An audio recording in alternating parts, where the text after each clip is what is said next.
पूरी दुनिया में जिन सरकारों का जिस व्यवस्था का कब्जा है वो दिनों दिन निरंकुश होते जा रहे हैं। धर्म की व्यवस्था लाना चाहते हैं, पूरी दुनिया के राजनीति को आपको जमीन पे लाना पड़ेगा। सांस ले रहे हैं, ये सनातन है। शिक्षालय बंद कर रहे हैं। राष्ट्र की सुरक्षा की जिम्मेदारी दोनों पर है। प्रजातंत्र में प्रजा पर भी है और जो सत्तासीन पदाधिकारी हैं, महामहिम राष्ट्रपति हों या प्रधानमंत्री हों, उनकी भी ये जिम्मेदारी बनती है। दोनों का एक मजबूत रिश्ता होनी चाहिए। नमस्कार, मैं ज्योति आप सभी का नेशनल दस्तक पर स्वागत करती हूं। आपको बता दूं कि इस वक्त मैं जंतर मंतर पे हूं और तमाम लोग मौजूद हैं। खैर, ये कहानी तो डेली की है, लेकिन जो मुद्दे होते हैं वो नए होते हैं। एक तरफ आप इधर नज़र डाल सकते हैं कि सनातन क्रांति की ओर भारत की राजधानी दिल्ली से संपूर्ण भारतवर्ष के लिए आह्वान। और अब आप ये जो लिखे हुए हैं मैं वो पढ़कर सुनाना चाहूँगी। नैतिक क्रांति, धार्मिक क्रांति, आध्यात्मिक क्रांति, शैक्षणिक क्रांति, आर्थिक क्रांति, न्यायिक क्रांति और राजनीतिक क्रांति। देखिए, कई सारे तमाम मुद्दे लिखे हुए हैं। बिना देर करे शुरुआत करना चाहूँगी, आप लोगों की बात जानना चाहूँगी। क्या नाम है आपका? पुष्पेंद्र चौहान। पुष्पेंद्र जी, आज यहाँ पर क्यों आए हैं आप? यहाँ हम नहीं आए हैं, भारत की जो व्यवस्था है या भारत की जो अवस्था है, बहुत सारी क्या बोलते हैं, अरे नहीं, दुनिया में बहुत सारी व्यवस्थाएं चल रही हैं और सारी व्यवस्थाओं का आपस में टकराव हो रहा है। कोई भी व्यवस्था ऐसी नहीं है पूरी दुनिया में जिसके नीचे पूरी मानव जाति, पूरी प्रकृति, पूरे जीव जंतु, पूरी अवस्थाएं जो इसमें समाहित हो जाएं। सनातन एक ऐसी अवस्था है, ये किसी की बनाई हुई नहीं है। सनातन अवस्था कुदरती अवस्था है, ईश्वरीय अवस्था है, प्राकृतिक अवस्था है। और सनातन शब्द की जब आप व्याख्या में जाएंगे तो ये बहुत विस्तार लेता है, लेकिन इसका एक बहुत छोटा सा भी अर्थ है। व्यक्ति के पैदा होने से लेके और इस दुनिया से जाने तक उसकी जो आवश्यकताएं हैं वही सनातन है। और व्यक्ति के पैदा होने से लेके और जाने तक कोई भी धर्म हो, जाति हो, क्षेत्र हो, दुनिया हो, कोई भी हो, वो अलग अलग नहीं है। अच्छा, आप सनातन चाहिए, सबको एक ही चाहिए। इसलिए सनातन व्यवस्था जो है वो ना किसी धर्म के खिलाफ है, ना किसी जाति के खिलाफ है, ना किसी देश के खिलाफ है। इसमें सिर्फ हिंदुस्तानी नहीं, पूरी दुनिया इस सनातन में आती है। इसका मूल जो इसका मर्म है कि सनातन जो अवस्था है वो किसी व्यक्ति के द्वारा नहीं बनाई हुई, ये ईश्वरीय व्यवस्था है। इसलिए इस सनातन व्यवस्था का किसी का विरोध नहीं है। तो सनातन की तरफ जाने के लिए आपको जो संपूर्ण क्रांति है उसकी तरफ आपको जाना पड़ेगा। इन मुद्दों को पूरे देश में लाना पड़ेगा। दूसरी बात जो सबसे महत्वपूर्ण मुद्दा है कि देश दुनिया में बहुत सारे सवालों को लेके आंदोलन चल रहे हैं। देश दुनिया में बहुत सारे सवालों को लेके हजारों सालों से पूरी दुनिया में तमाम देशों में आंदोलन, धरने, प्रदर्शन, क्रांति हो रही, लेकिन सवाल वहीं के वहीं है। क्योंकि पूरी दुनिया में जिन सरकारों का जिस व्यवस्था का कब्जा है वो दिनों दिन निरंकुश होते जा रहे हैं। पूरी दुनिया की राजनीति निरंकुशता की तरफ जा रही है। पूरी दुनिया की जो व्यवस्था है वो लगभग निरंकुश हो गई है। अच्छा, इसमें आपने लिखा है राजनीतिक। एक मिनट, इसीलिए अगर पूरे हिंदुस्तान सहित तमाम दुनिया में अगर आप सनातन की व्यवस्था लाना चाहते हैं, सुख की व्यवस्था लाना चाहते हैं, शांति की व्यवस्था लाना चाहते हैं, धर्म की व्यवस्था लाना चाहते हैं, पूरी दुनिया के राजनीति को आपको जमीन पे लाना पड़ेगा। राजनीतिक क्रांति क्या होती है? दुनिया की व्यवस्था को आपको कमजोर करना पड़ेगा। उसके बाद ही जो आम आदमी है उसकी व्यवस्था मजबूत होती है। बताइए। अच्छा, राजनीतिक क्रांति क्या है, जरा ये समझाइए। और सनातन की जिसके आप बता रहे हैं कि क्रांति होनी चाहिए, तो क्या आप समर्थन में हैं हिंदू राष्ट्र के? सनातन में हिंदू कहाँ से आ गया? कुछ आदतें ऐसी पड़ी हुई हैं कि सनातन शब्द का मतलब हिंदू में कहाँ से आ गया? सनातन में तो सारे ही धर्म समाये हुए हैं, सारी जातियां समाई हुई हैं, जीव जंतु समाये हुए हैं। एक व्यक्ति को पूरे जीवन में क्या चाहिए? एक व्यक्ति का शरीर कितने तत्वों से बना, यही सनातन है। हम सांस ले रहे हैं, ये सनातन है। सांस किसको नहीं चाहिए? चाहे वो हिंदू हो, मुसलमान हो, ईसाई हो, कुछ भी हो। तो समस्या क्या उत्पन्न हुई है वो बताइए जरा। जो असनातनी व्यवस्था है, आप इन पे 11 बिंदु पे जब आप नजर डालेंगे, ये सारे की सारी असनातनी व्यवस्थाएं हैं, अमानवीय अवस्थाएं हैं सारी, ये अधार्मिक है। आध्यात्मिक है, ये अनैतिक है, ये सारी। संक्षेप में समझाइए जरा जनता को। लिख तो रही है ये लिख तो रहे, इनको पढ़ लीजिए आप, ये सारे के सारे। दुनिया की जो वर्तमान राजनीति है वो दुनिया को भिखारी कैसे बनाया जाए इस पे टिकी हुई है। पूरे राजनीतिक दल इस होड़ में मचे हुए हैं कि मैं 6,000 रुपये दूंगा, मैं बिजली पानी मुफ्त दूंगा, मैं सड़कें मुफ्त दूंगा, मैं फीस मुफ्त करा दूंगा। जबकि देश की राजनीति, देश के जो सवाल हैं, देश की जो तासीर है, राष्ट्र की जो मर्यादा है, पूरे देश की राजनीति उन सपनों को पूरा करने के लिए होनी चाहिए। लेकिन दुनिया की राजनीति क्या, भारत की राजनीति भी कहीं भी जो है मेरिट पे नहीं चल रही है। तो ये तो मदद कर रहे हैं ना, छूट देकर। सारी की सारी राजनीति जो ये चल रही है वो भीख आधारित चल रही है। भीख आधारित? पूरी भारत की राजनीति भारत को भिखारी बनाने पे तुली हुई है। हाँ। एक भी राजनीतिक दल ये बताइए जो ये ना कहता हो कि मैं ये मुफ्त दूंगा तो मुझे वोट दे दो। एक समय ऐसा था जो सुभाष चंद्र बोस का एक नारा था कि तुम मुझे खून दो मैं तुम्हें आज़ादी दूंगा। 75 सालों में, 80 सालों में वो नारा कितना बदल गया। अब नारा ये चल रहा है कि तुम मुझे वोट दो मैं तुम्हें नोट दूंगा। तो जनता खुश भी तो है, गलगल भी तो है। जनता खुश नहीं है, राजनीति खुश है, क्योंकि राजनीति के पास मुद्दे नहीं बचे हुए। अब तो राजनीति के पास जो है कटोरे में डालने के लिए भीख के बहुत सारे अलग अलग चैप्टर हैं। अच्छा, आपके हिसाब से क्या मुद्दे होने चाहिए? राजनीति देश की जो आवश्यकताएं हैं उस पर आधारित होनी चाहिए। देश की राजनीति जनता को भिखारी बनाने की प्रवृत्ति पे नहीं होनी चाहिए। ये नंबर 1 है। कह रहे हैं यही तो विकास हो रहा है। विकास करना है तो जनता की मदद तो करनी पड़ेगी। विकास राजनीति का हो रहा है, देश का विकास नहीं हो रहा। सत्ताओं का विकास हो रहा है, इनके जो खजाने हैं उनका विकास हो रहा है, जो यहाँ भ्रष्टाचार है उसका विकास हो रहा है, देश का विकास नहीं हो रहा। ये सवालात आप किस पे उठा रहे हैं? सरकार पर? ये सवाल पूरी की पूरी राजनीति पे है, ये सवाल पूरी की पूरी व्यवस्था पे है, ये किसी एक दल पे नहीं है। ये सवाल सारे हिंदुस्तान पे है, जो लोग राजनीति के भरोसे बैठे हुए हैं। तो इसके लिए तो दोषी फिर जनता बता दी जाएगी, क्योंकि वो लोग मुफ्त लेते हैं। अगर आज सनातन व्यवस्थाओं को दबाया हुआ है, सनातन व्यवस्था देश में नहीं आ रही है, तो इसके लिए केवल राजनीति और व्यवस्था दोषी नहीं है, इसके लिए पूरा देश दोषी है। इसके लिए हम आप भी दोषी हैं, जो सनातन पे आज बात कर रहे हैं, सनातन पे आप सवाल पूछ रहे हैं, हम उत्तर दे रहे हैं। ये भी अपने आप में बहुत बड़ी, क्या बोलेंगे, ये विडम्बना है। ये सनातन पर क्वेश्चन उठते हैं। हाँ। सनातन पर क्वेश्चन उठते हैं।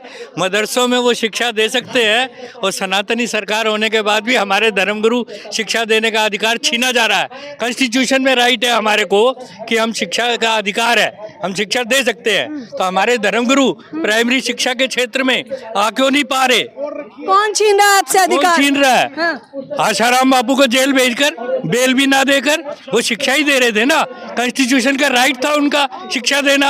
आशाराम बापू शिक्षा दे रहे थे? शिक्षा दे रहे थे, अपने आश्रम थे, उनके शिक्षालय थे। आज वो सारे शिक्षालय बंद कर दिए गए। शिक्षालय बंद कर रहे हैं। हमारे सनातन संस्कृति की शिक्षा देने वाला पूरे 75 साल में नालंदा, उन्हें आरोपी बताया जाता है। आरोपी इसलिए क्या मेघालय एजुकेशन के एमसीडी के स्कूल में वो क्राइम नहीं होते? क्या टीचर का शोषण नहीं होता? क्या बच्चों का शोषण नहीं होता? क्या उसी ने सिर्फ शोषण किया है? महिलाओं का शोषण सही है? नहीं, क्या उसने शोषण किया है? वहाँ नहीं हो रहा। महिलाओं का शोषण किया है। स्कूल में शोषण नहीं हो रहा। एमसीडी के सिविक सेंटर में ये जो यूक्रेन बना रखा है इन्होंने, क्यों युद्ध हो रहा है? ये 1.5 महीने से महिलाओं का बलात्कार किया था उन्होंने। युद्ध हो रहा है ये सिविक सेंटर में युद्ध क्यों हो रहा है? बिल्कुल, सिविक सेंटर में भी तो ये न्यायिक हमारी राजनीतिक क्रांति है, भाई क्यों ये युद्ध हो रहा है सिविक क्रांति में? तो सिर्फ आसाराम बापू ही सनातन का सिखा सकते थे? वो भी सिखा रहे थे, उनको बंद किया गया, उनको जेल भेजा गया। लेकिन सिखा कुछ रहे थे, कर्म तो कुछ और थे उनके। जेल नहीं भेजा गया। बेल क्यों नहीं दी जा रही? क्या एमसीडी के सारे टीचरों को जेल में भेज दो? एमसीडी के स्कूलों में नहीं हो रहा काम? क्या शिक्षा दे रहे थे जरा बताइए आप। एमसीडी के स्कूल में क्या हो रहा है? शिक्षा बताइए। एमसीडी के स्कूल में क्या स्वावलंबन की शिक्षा दी जा रही है? क्या हमारी शिक्षा की क्रांति हो रही है?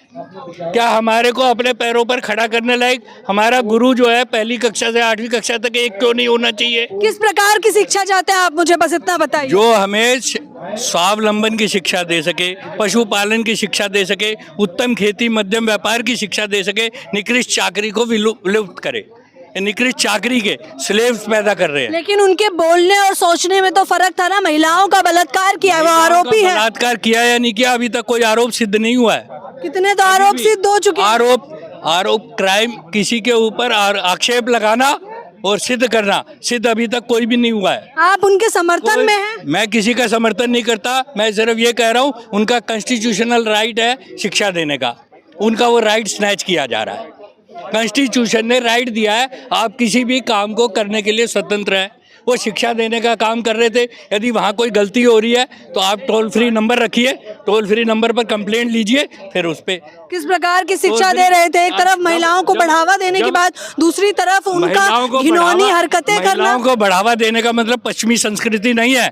महिलाओं के एडवर्टाइजमेंट के नाम पर टीवी पर नंगा नाच नहीं है, ये महिलाओं को बढ़ावा हो रहा है, ये महिलाओं को तरक्की दी जा रही है। ये तो स्वैच्छिक इच्छा होनी चाहिए ना। स्वैच्छिक इच्छा के मतलब किसी का कंट्रोल भी होना चाहिए। पश्चिमी सभ्यता का अंधानुकरण गलत है। पश्चिमी सभ्यता के स्वेच्छा है, अगर कोई स्कर्ट से लेकर बिकनी पहनना चाहता है तो ये स्वेच्छा है। पहनना चाहता है तो अपने घर के अंदर पहन सकता है। संविधान ने सबको दे रखा है। समाज में रहने के लिए सामाजिक नियम होते हैं, समाज में रहने के लिए सामाजिक नियम होते हैं। बेडरूम में आप कुछ भी पहनिए, ये तो समाज में अच्छा, आपको कोई मना करता है कि आप ये कपड़े ना पहनिए? तो महिलाओं कोई भी नहीं कर रहा, नियम होता है, कोई नियम बनाए जाते हैं समाज के द्वारा सबके पहनने के लिए, सबके फॉलो करने का अधिकार उन्हें संविधान ने दिया है। संविधान ने बिगड़ी पहनने का अधिकार दिया है, कहीं लिखा है संविधान? स्वेच्छा से वो कुछ भी पहन सकता है, लेकिन समाज के अंदर चलने के लिए सामाजिक नियमों का पालन करना चाहिए। आप सामाजिक नियमों का मतलब कोई उन्मूलन करना चाहते हैं, सामाजिक नियम कोई नहीं होना चाहिए, सामाजिक नियम नहीं होना चाहिए। आप क्या कहना चाहते हैं? अच्छा, कौन दे रहा है सनातन की शिक्षा, आप मुझे इतना बताइए। सनातन की शिक्षा देने के लिए अभी किसी को प्राधिकृत ही नहीं किया जा रहा, सबके राइट स्नैच किए जा रहे हैं। किसी भी धर्म गुरु को अपनी धर्म की शिक्षालय खोलने का कोई अधिकार ही नहीं है। वो मदरसे खोल सकते हैं, लेकिन हम अपने शिक्षालय नहीं खोल सकते। ये अधिकार जो है हमारा छीना जाता है, हमारे ऊपर झूठा आरोप लगाकर बंद किया जाता है, झूठे आरोप भी लगाए जाते हैं। हाँ। रामचरितमानस पर टिप्पणी की जाती है, उस पे क्या? रामचरितमानस पर गलत टिप्पणी करने का जो गलत टिप्पणी क्यों करी? सकल ढोल गवार शूद्र पशुनारी सकल ताड़ना के अधिकारी, अर्थ बताइए। बहुत सारे सवालों को क्यों ले रहे हो? आपका प्रश्न क्या है? रामचरितमानस पर है, ढोल गवार शूद्र पशुनारी पर आप प्रश्न करो। हाँ बताइए, इसका अर्थ समझाइए। मैं समझा दूं। रामचरितमानस जो है एक सनातन पुस्तक है। कैसे है? रामचरितमानस में एक पंक्ति है, रचि महेश निज मानस राखा, देख सुसमय शिवासन भाखा। सबसे पहले रामचरितमानस की रचना शंकर भगवान ने की, और जब अनुकूल परिस्थिति को देखा तो सिर्फ और सिर्फ एक श्रोता और एक वक्ता थे, माँ पार्वती को उन्होंने सुनाया रामचरितमानस। अच्छा, आप मुझे इसका अर्थ समझा दीजिए। ढोल गवार शूद्र पशु। मैं आ रहा हूँ उसी पर। आपका प्रश्न है ना, आप धैर्य रखो, पैसेंस रखो। रामचरितमानस को पढ़ना, समझना, उस पर प्रश्न करना इतनी आसान बात नहीं है। ये जो व्यक्ति से तुम पूछ रहे हो, बिहार का विद्यासागर सिंह है और 18 विषय का विद्वान है। रामचरितमानस को हजारों बार पढ़ा है। आपको वर्ण का भी ज्ञान नहीं है। पूछने वाले को, सुनने वाले को, समझने वाले को, बोलने वाले को वर्णमाला का ज्ञान नहीं है। रामचरितमानस की पहली अक्षर वर्णा नाम अर्थ संघा नाम रसानां छंदसामपि है। क्या है? वर्ण। वर्ण कहते किसको है? अक्षर कहते किसको है? जिसका क्षय नहीं हो, जिसका विनाश नहीं हो, इसका नाम है अक्षर। ये सनातन धर्म साधारण बात नहीं है। अच्छा, सनातन धर्म जब शिक्षा ग्रहण कर लेंगे, आपके मुद्दे पे सवाल, तो क्या होगा? जी हाँ। ये आपको हर विषयों का ज्ञान देगा। हमारे वेद की पढ़ाई जर्मन में होती है। साइंटिस्ट जितने बने, विज्ञान की जो उत्पत्ति हुई, जितने विषयों की उत्पत्ति हुई, जितने आपके अंक की उत्पत्ति हुई, जितने स्वर व्यंजन की उत्पत्ति हुई, सब हमारा शास्त्र और सनातन जो शास्त्र है उसके द्वारा ही ज्ञान दी जाती है। यह व्यक्ति जो बोल रहा है ये डबल MSc है, फिजिक्स और मैथ से। और उसके बाद इस बात को बोल रहा है कि अगर हम वेद को नहीं पढ़ेंगे, जैसे कलाम ने कहा वेद पढ़ो, बाइबल पढ़ो, कुरान पढ़ो, क्यों कहा उन्होंने? कलाम साहब ने क्यों कहा इस बात को? आज के बच्चे क्यों नहीं पढ़ना चाहते हैं? आप ना तो विज्ञान पढ़ना चाहते हो, न कला पढ़ना चाहते हो, न अध्यात्म पढ़ना चाहते हो, न सनातन पढ़ना चाहते कई सारे लोगों के मन में सवाल होगा कि जब आप सनातन क्रांति की बात करते हैं तो क्या आप हिंदू राष्ट्र के समर्थन में हैं? हिंदू राष्ट्र एक अलग विषय है, ये प्रश्न को आप इससे जोड़ना उचित नहीं होगा। जनता का सवाल है ये जो मैं पूछ रही हूँ, उनके मन में सवाल है तो जवाब आपके मन का ही प्रश्न हो, मैं मान लिया इस बात को। जी, सच कहना अगर बगावत है तो समझो हम बागी हैं। हम सनातन हैं, हम हिंदू हैं, हम रहेंगे। सनातन और हिंदू में किसी का ये विशेषाधिकार नहीं है कि सनातन खराब है, हिंदू खराब है। ये कहने वाले कौन होते हैं? अगर वो कहते हैं तो वो गलत है, मैं गलत नहीं हूँ, मैं सही जगह पर हूँ। आप हिंदू राष्ट्र के समर्थन में नहीं है? पहले राष्ट्र हो तो बचे, राष्ट्र है तो हम हैं तो राष्ट्र है। सनातन यही तो शिक्षा देता है बाबू। अगर बच्चे हैं तो हम गार्जियन हैं। राष्ट्र अभी सुरक्षित नहीं है। राष्ट्र की सुरक्षा की जिम्मेदारी दोनों पर है। प्रजातंत्र में प्रजा पर भी है, और जो सत्तासीन पदाधिकारी हैं, महामहिम राष्ट्रपति हों या प्रधानमंत्री हों, उनकी भी ये जिम्मेदारी बनती है। दोनों का एक मजबूत रिश्ता होनी चाहिए, उनको भी समझना पड़ेगा इस बात को। पहले राष्ट्र तो बने, फिर हिंदू राष्ट्र की बात करेंगे। देखिए, सनातनी क्रांति में हमने तमाम मुद्दों पर बातचीत करी है और इन लोगों ने जवाब दिया है। जाहिर तौर पर वो जो रामचरितमानस की टिप्पणियां हैं वो पूछना बहुत ज़रूरी था। हालांकि साफ तौर पर उसका जवाब, तो सवाल का जवाब हमें नहीं मिला। लेकिन हाँ, हम ये ज़रूर कहेंगे कि इन लोगों का कहना है कि हिंदू राष्ट्र का नहीं, मुसलमानों का नहीं, सिखों का नहीं, ईसाई का नहीं। बोलूंगा, freedom without self control is suicidal, self destructive and injurious. उस आज़ादी की परिभाषा ये नहीं है कि निरंकुश होकर किसी का भी गला काटने का अधिकार आपके पास हो और किसी को भी आघात करने का, किसी की भी भावनाओं को आहत करने का अधिकार हो। आज़ादी का मतलब है दूसरे की भावनाओं को सम्मान करो और अपने धर्म पर पालन करो। लेकिन भावना आहत क्यों हो जाती है? सत्य भी लोग नहीं स्वीकार कर सत्य स्वीकार नहीं कर पा रहे। हम फ्रीडम करते समय सेल्फ कंट्रोल का पालन नहीं करते। आत्म कंट्रोल करना, अपने ऊपर नियंत्रण रखना ही सबसे बड़ी फ्रीडम की पहली। अगर लोगों को सत्यता स्वीकार नहीं है तो क्या किया जाए? सत्य लिखा हुआ है जो रामचरितमानस में, वो स्वीकार नहीं है। वो इसलिए नहीं है, पहली कक्षा से 8वीं कक्षा तक हमारा कोई एक गुरु नहीं है।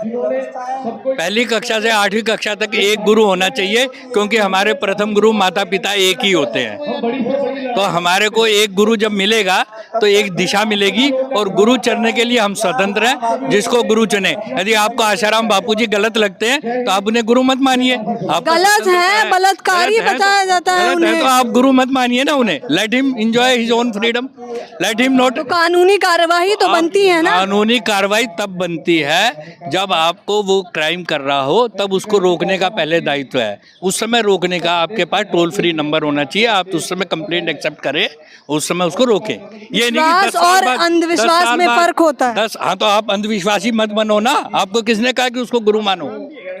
आपके गुरु हैं, आप क्या? नहीं, आपके गुरु, मैं कह रहा हूँ मेरा गुरु नहीं है आशाराम बाप, लेकिन आपको गुरु मानने की स्वतंत्रता है। आप गुरु मत मानिए उन्हें।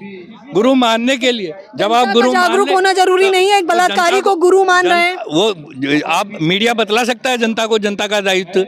यदि वो उसने गुरु माना है तो फिर उसको उसके हिसाब से चलने दो। फिर उसको कंप्लेंट करने के लिए आप एक टोल फ्री नंबर रखो। आप कंप्लेंट आए तो उसको रोको, क्राइम ना होने दो। लेकिन ये नहीं कि क्राइम हुआ 20 साल पहले, आज कंप्लेंट कर रहे हो। ये तो कोई तरीका मुझे समझ नहीं आ रहा। आप उनके समर्थन में हैं सर? समर्थन नहीं कर रहा मैं, ये कह रहा हूं के समर्थन में 20 साल बाद कंप्लेंट क्यों? जब क्राइम हो उस दिन कंप्लेंट। वो लड़की डरी हुई थी, उसे पता था कि सरकार, सत्ता, प्रशासन सब आसाराम बापू के हाथ में है। काम है कि किसी को सबसे निर्डर जागो तब सवेरा, सुना है आपने? एकादश व्रत के अंदर निर्भय होना भी एक व्रत है। एकादश व्रत गांधी जी के पढ़ें, उनका पालन करें। ये मीडिया का दायित्व है कि समाज को रचनात्मक दिशा दे, ना कि फूट डालो राज करो का काम करे। कौन कर रहा है फूट डालो? करता है फूट डालो राज करो। टीवी के ऊपर क्या दिखाते हैं? आपस में लड़ रहे होते हैं सब। रचनात्मक दिशा दे, क्लोज डोर मीटिंग में बैठ के बात करें सबसे, फिर आप अपना दिमाग लगा के जो विचार देना है वो विचार समाज को दें, लड़वाए नहीं समाज को। मीडिया का काम यही है, फूट डालो राज करो अंग्रेजों वाला, मीडिया का काम ये है। यही है, फूट डालो राज करो वाला। लेकिन सोचिए ना कि आपकी सोच में फिर भी बदलाव नहीं, आप आसाराम बापू के मैं कब समर्थक। कह रहा हूँ आसाराम बापू का फेवर करने के लिए, मैं कह रहा हूँ जिसने उसको गुरु माना है, गुरु मानता है, वो गलत है या नहीं ये बताइए। मेरे को क्या जरूरत है, आपकी जानकारी मूल्यांकन उसके शिष्य करेंगे। नहीं, आप तो समर्थन में है ना, हम समर्थन में नहीं है। आप उसको ये बोलिए कि भैया शिष्य ना बनाए, गुरु ना बनाए उसे, उनके पास आजादी है ना। उन्हें बेल भी नहीं मिलनी चाहिए, उन्होंने इतना घिनौना अपराध कोई किया। बात नहीं, एमसीडी के हाँ, मिली मिलनी चाहिए, आपको लगता है उन्हें? नहीं बेल तो मिली नहीं, कोर्ट तो आप जानते हो कोर्ट तो इंडिपेंडेंट है, कोर्ट किसी काम थोड़ी है, पर कोर्ट कहती है कि बेल मिलेगी नहीं। अंधा कानून जो है, जो पंचायतों को गवाही देने का भी अधिकार नहीं देना चाहता, जो कभी जज होती थी, जज को गवाही देने का भी अधिकार नहीं है। सही कहा इन्होंने, एक बात सही कही कि आप जबरदस्ती किसी पे अपनी राय नहीं थोप सकते, आप समझा नहीं सकते। तो अगर इनकी विचारधारा वो है कि वो सत्य है या गलत है, तो ये इनकी विचारधारा है, मैं इन्हें नहीं समझा सकते। तो देखिए आप किस प्रकार से हमने लोगों से बातचीत करी। हालांकि इस शताब्दी में हमें जीते हुए भी कभी कभी शर्म आती है ये सोच कर कि अभी भी लोगों की विचारधारा में फर्क नहीं हुआ। एक तरफ लोग संविधान की बात करते हैं तो दूसरी तरफ इस प्रकार के कपटी आसाराम बापू का समर्थन करते हैं। शर्मनाक है और साथ ही साथ घिनौना है। इनसे बहस करेंगे तो अनंत तक वो बहस चलेगी जाहिर तौर पर, क्योंकि मैं इन्हें नहीं समझा सकती। लेकिन आप लोगों की राय जानना जरूरी है, तो आप अपनी राय जरूर बताएं। मेरे साथ बने रहने के लिए आपका बेहद शुक्रिया। कैमरा पर्सन तौहीद के साथ ज्योति, नेशनल दस्तक। नेशनल दस्तक की आपसे गुजारिश है कि अगर इसको बचाना चाहते हैं तो नेशनल दस्तक को सब्सक्राइब करने के लिए रेड कलर के सब्सक्राइब बटन को दबाएं, फिर बेल आइकन की घंटी दबाएं। नेशनल दस्तक को बचाने के लिए बहुत जरूरी है कि हर खबर को शेयर करें, लाइक करें, कमेंट जरूर करें।